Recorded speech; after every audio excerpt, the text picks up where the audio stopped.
Сіз ауылда маңдай термен еккен картоп, қияр, қызанақтарыңызды бірақ түнде жоқ қылып тастайтын жер асты мен аспан киелерін білесіз бе?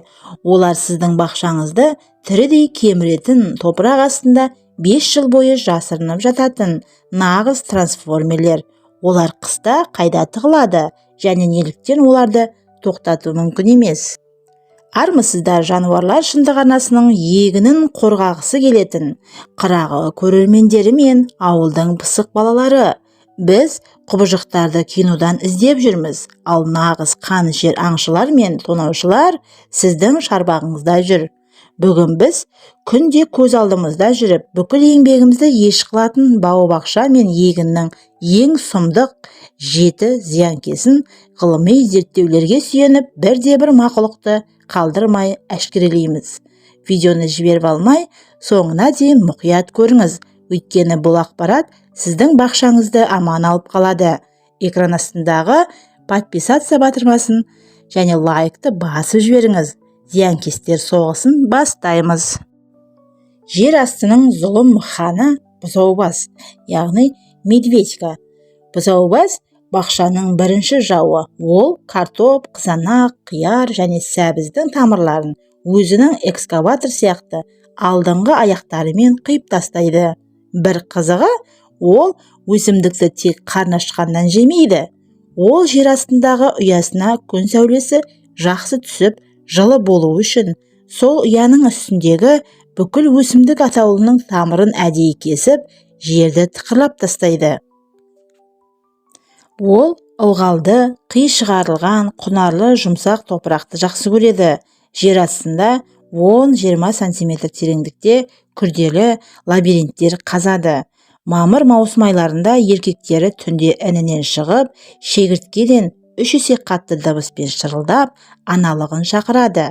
Шағылысқан соң, аналық бұзаубас топырақ астында тығыз ұя жасап, ішіне 300-ден 500-ге дейін жұмыртқа салады.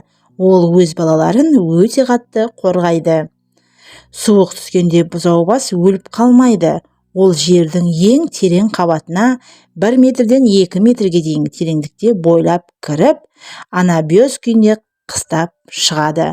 Сондай-ақ олар ауылдағы жылы қи үйінділерінің ішінде де тамаша қыстайды.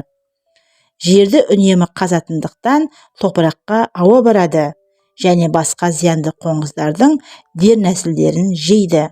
Оның ішіне кірсабын немесе сұйық май араласқан су құйсаңыз, дем ала алмай сыртқа атып шығады.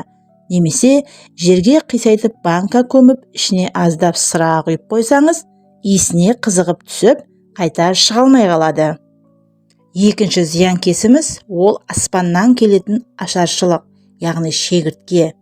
Шегіртке планетадағы ең ашқарақ мақұлық. Бір шегіртке күніне өз салмағындай жасыл шөпті жейді.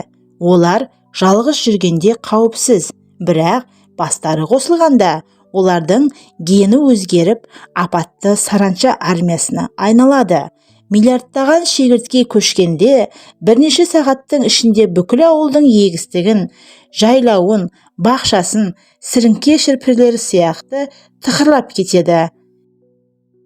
Жеуге жасыл шөп таппаса, ағаштың қабығын, тіпті үйдегі киімдер мен шарбақтарды да кеміреді.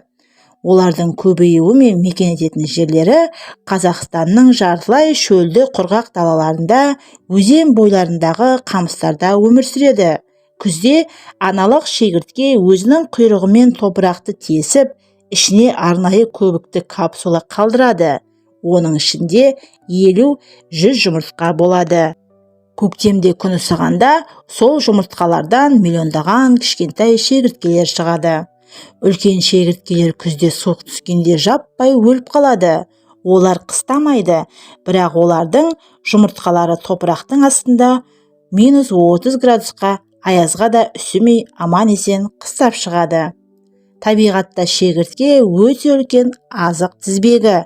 Олармен ауылдағы тауықтар, үйректер, жабайы құстар қоректенеді.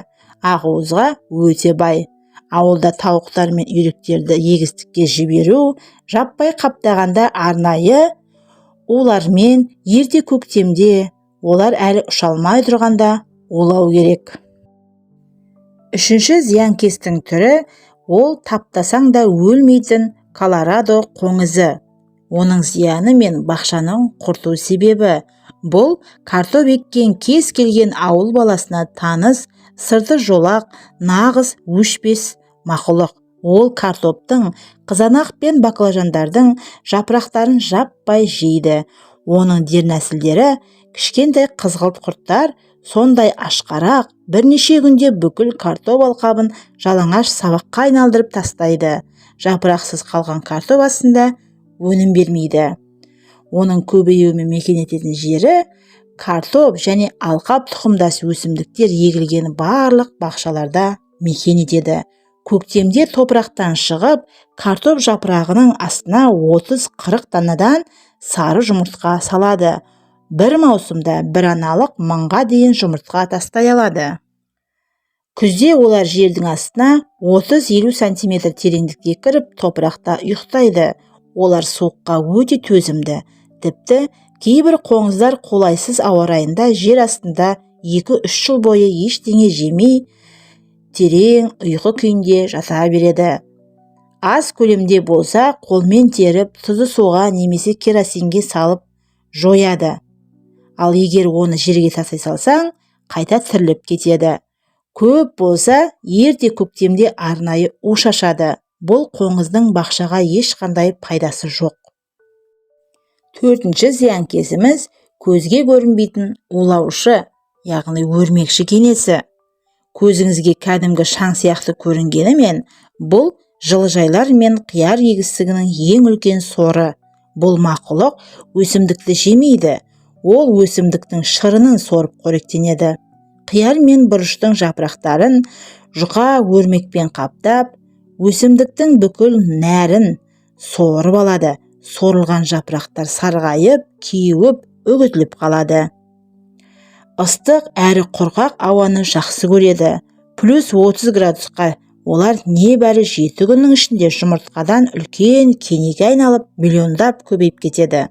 Күзде олар жылыжайдың жарық шақтарына, топырақ арасына және бақшадағы қураған шөптердің астына тығылып қыстап шығады.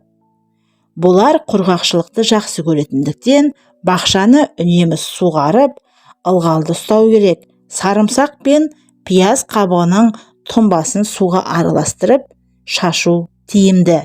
Экожүйеде ұсақ жыртқыш жәндіктерге азық болғанымен, бақша үшін тек зиян келтіреді.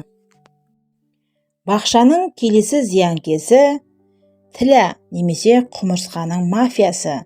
Кішкентай жасыл немесе қара түсті бұл жәндік кез келген жас көшеттің, жеміс ағаштарының ең жұмсақ жапырақтарына жабысып алып, шырынын сорады. Салдарынан жапырақтар бүрісіп, ағаш өсуін тоқтатады. Ең сорақысы олар жапыраққа тәтті сұйықтық бөледі. Ал құмырсқалар бұл тәттіні жеу үшін тіләні кәдімгі сиыр құсатып бағады. Оларды басқа жәндіктерден қорғайды. Бір ағаштан екінші ағашқа өздері тасып апарады. Көктем мен жаз айларында өте жылдам геометриялық прогрессиямен ағаш жапырақтарында көбейеді. Күзде ағаш қабықтарының астына жұмыртқа қалдырады. Ал құмырсқалар бұл жұмыртқаларды үсіп қалмасын деп, қыста өздерінің жер астындағы илеуіне тасып әкетіп, көктемде қайтадан ағашқа шығарады. Бақшадағы құмырсқалардың көзін жоймай, тіләмен күресу мүмкін емес. Кірсабын мен күл қосылған суды жапырақтарға шашу өте жақсы көмектеседі. Келесі бір зиянкесіміз ол жасырын кеміргіштер, яғни зиянды құрттар. Оны көбіне сымқұрт немесе совка деп атайды. Топырақтың астында өмір сүреді. Түсі сары, денесі сым сияқты қатты. Ол картоптың ішін тесіп, лабиринт жасап, өнімді ішінен шірітіп жібереді. Күндіз топырақта тығылып жатады да, түнде шығып қызанақ пен қиярдың сабағын түбінен кәдімгі қайшымен қиғандай қиып кетеді. Оның көбеюі мен өмір сүруі, яғни көбелектер мен қоңыздар көктемде өсімдіктің жапырағына немесе топыраққа жұмыртқа тастайды. сымқұрттар топырақ астында 3 жылдан 5 жылға дейін құрт күйінде өмір сүріп, картопты құрта береді. Күз түскенде бұл құрттар топырақтың 20-40 см тереңдігіне кіріп, көкін құрып, қуыршаққа айналады. Немесе құрт күйінде топырақта қатып ұйықтап, көктемде қайта тіріледі. Бұл құрттан құтылудың жолы күзде бақшаны терең етіп аударып жырту керек. Сонда құрттар бетіне шығып, аязда үсіп өледі, немесе оларды құстар жейді. Көктемде жерге таяққа шаншылған картоп тіліктерін көміп қою керек. Сонда бүкіл сымқұрт сол картопқа жиналады. Сосын таяқты суырып алып, құрттарды өртеп жібереді. Пайдасы мүлдем жоқ. Келесі зиянкесіміз майский жук деп аталады. Бұл май қоңызының топырақ астында жататын жуан, ақ түсті, иректелген сұмдық құрт. Бұл құрт нағыз жегіш машина. Ол топырақ астында жүріп, жас ағаштардың, құлпынайдың және картоптың тамырын аяусыз кеміреді. 3 жасар бір ғана үлкен құрт бір күннің ішінде жас алма ағашының тамырын толық жеп тастай алады. Ағаш бір күнде қурап қалады. Бұл қоңыз жұмыртқаны жердің 20-40 см тереңдігіне салады. Одан шыққаны ақ құрттар жер астында 3 жылдан 5 жылға дейін өмір сүреді. Қыста суықтан қашып, жердің ең терең қабатына 1 метр, 1,5 метрге дейін тереңдікте бойлап кіріп ұйқыға кетеді. Күзде және көктемде жерді аударып, бұл ақ құрттарды қолмен теріп алып, тауықтарға жем қылу керек. Тауықтары бұл құртты өте жақсы көреді. Міне, ауыл балалары мен еңбекқор көрермендер, бақшамызда тонап жүрген 7 жасырын жаудың шынайы бет-бейнесі осындай. Енді сіз олардың құпияларын білесіз. Демек, егінді қорғау оңайырақ болады. Осы видеоны достарыңызбен, ауыл балаларымен бөлісіңіздер. Жануарлар шындығы арнасына тіркеліп, лайк басуды ұмытпаңыздар. Келесі кездескенше сау болыңыздар.